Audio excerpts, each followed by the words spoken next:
Morning, family. I'm one of those people that believe that history is important. When you know your history, your true history, that only then can you grow.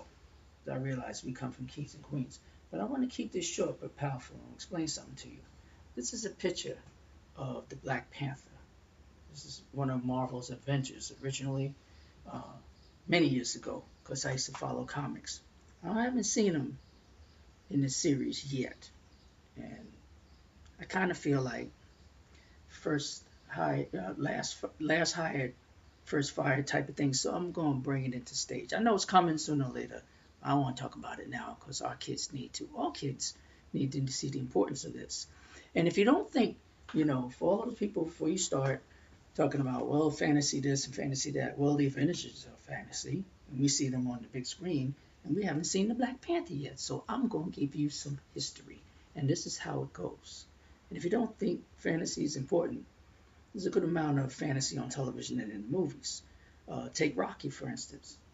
Mythical champion, and I get a lot from it, but it's still mythical. So I'm going to put some myth out here that I know of. T'Challa, the Black Panther. A little history. T'Challa is heir to the centuries-old ruling dynasty of the African kingdom Wakanda and ritual leader of its Panther clan. His mother died in childbirth, earned him the enduring hatred of his adopted elder brother Hunter, who also resented T'Challa for supplanting him in the royal household. Hunter would become the White Wolf, leader of the Hatat Dogs of War, the Wakandan secret police.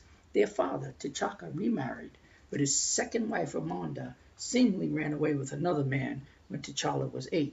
When T'Challa was a teenager, T'Chaka was murdered by Claw, a Dutchman seeking to plunder the rare vibranium metal unique to Wakanda. And if you've seen the recent movie with the robot, you will notice that he was going after that vibranium. So the story is starting to come, but like I said, a couple of years is too long for me to wait. I don't want to talk about it now since I know it. So T'Challa studied in Europe and America, then underwent ritual trials in Wakanda, including defeating his Uncle Cyan, the existing Black Panther, to win the heart-shaped herb, enhancing his abilities and linking him spiritually to the Panther god Bast. Now Wakanda's ruler is the Black Panther. He disbanded and exiled the Hatat Zaraz and continued transforming his country into a high-tech wonderland.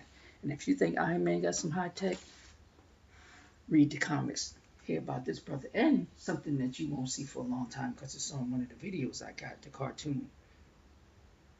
No pun intended, but Captain America came and he blasted him, and then woke him up and said, come on now, come on now, come on. It's the Black Panther, be proud.